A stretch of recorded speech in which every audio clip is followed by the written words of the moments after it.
I've asked on social media like for doctors to weigh in on this because I know they have to be able to see this, at least in the newer generations. Health professionals feel their influence on their audience slipping away. Who is the authority? I would love to know who the newest generations from millennials and younger, who they really see as a major health authority. Like, who do they trust for their health information? And so sometimes health professionals rule by force. Like, hey, I'm a doctor, you're not. Here's what it is. Here's what you're going to take. And that's just, for me at least, that's a perfect way for me to be like, no thanks, I'm not gonna be forced into anything here. But you also have to empathize with some of these doctors. They're overworked, way too many patients. They just begin to dissociate. It's like it's just a job. They've started to realize the limitations of the systems in place. Their education, they just don't know enough about what's going on.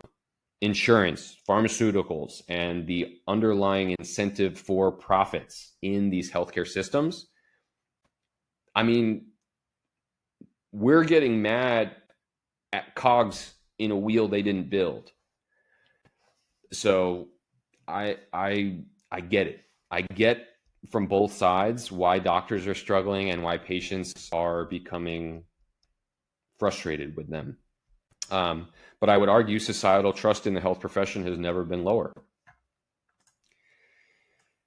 And so you have to kind of like zoom out a little bit and try and figure out how they reinstate institutional trust. How are they going to get us back into their office and basically be compliant again?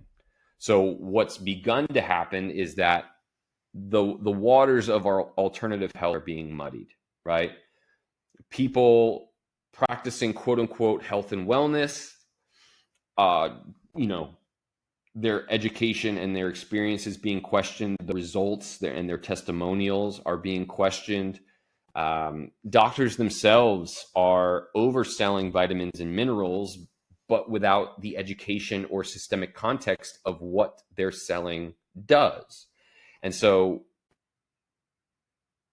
they prop up these different things to take, and it's not the outright answer. And so all the lines get blurred between, is this useful, is this not? Because we are all conditioned to see everything from a singular cause and effect mechanisms.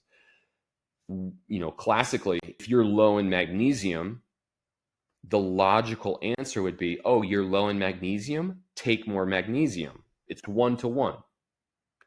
Is that the case in every position with every mineral or vitamin? Absolutely not. You might be low in magnesium because you're over retaining calcium, because you don't have enough potassium, because you are overly stressed and you can't regulate your nervous system, even if you did have enough magnesium on board. There's just way too many factors at play, and everything has been diluted in the lab education from both a patient and a doctor standpoint.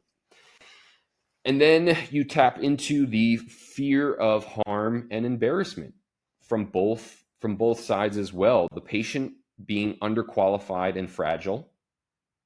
I field questions all the time. Is it safe to do this? Sometimes yes, sometimes I don't know. But we've been convinced, like, if I take 1 tablet of magnesium twice a day instead of just once a day like my doctor told me, am I going to croak? And so we're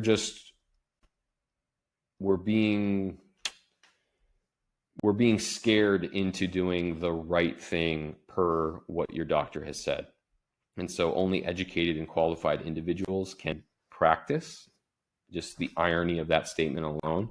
You have to have been to school for 8 years and qualified by all of these boards of education to practice medicine. Medicine is only ever a practice, never something mastered. And if you try something different, you're a fool for even trying. And so this kind of rolls into, we're kind of getting into, this is like part 2 here, or the predatory marketing of things being sold as the answer with underwhelming and incomplete results, because nobody has the complete context of how these things are working within your unique system. Products are being sold with added and counterproductive ingredients to dull intended effects. Turmeric versus turmeric and black pepper is just one example. The piperine in black pepper is something that synergizes with turmeric and the curcumin to bring about greater impacts, as opposed to people just taking turmeric and wondering why it's not working or why it's actually hurting their digestive system. Side effects like magnesium oxide and citrate making you poop your pants, and you thinking, oh, well, it must not be magnesium. I took magnesium and it made me sick. It only made you sick because it was not an easily absorbed thing, and it's known to cause GI distress. And then anti-nutrients, vitamin E, tocopherol, and tocotrienols being mixed with sunflower oil. Vitamin E is an antioxidant being mixed with oxidized and polyunsaturated fatty acids.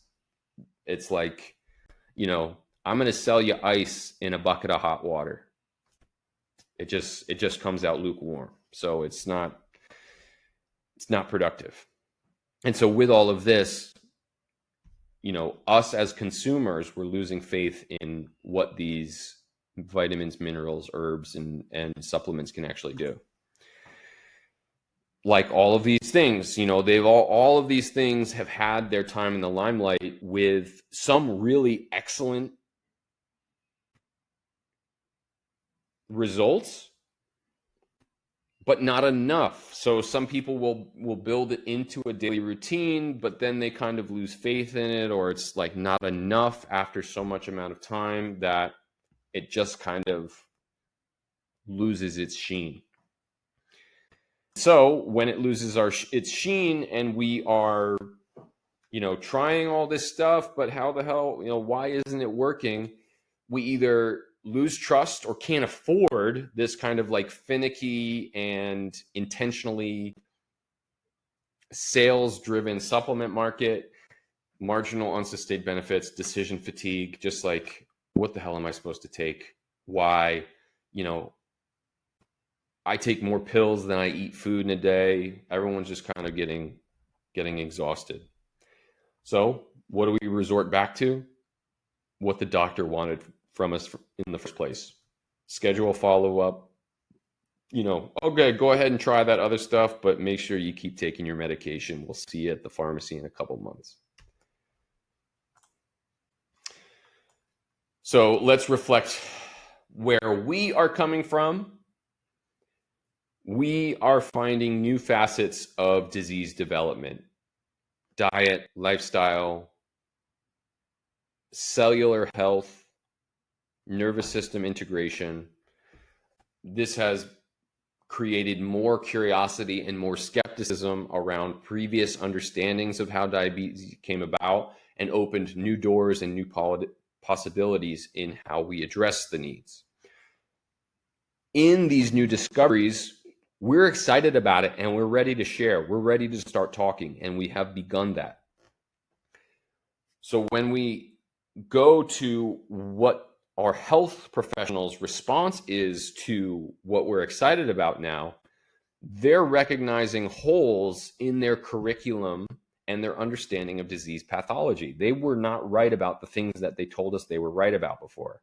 So fear and authority start to become part of their toolbox to make sure that you stay compliant and they stay paid.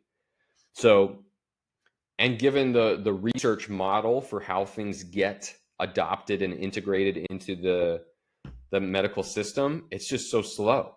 It's so slow. And we've got too many people struggling with too many disorders to wait for these cycles to take their full effect. And so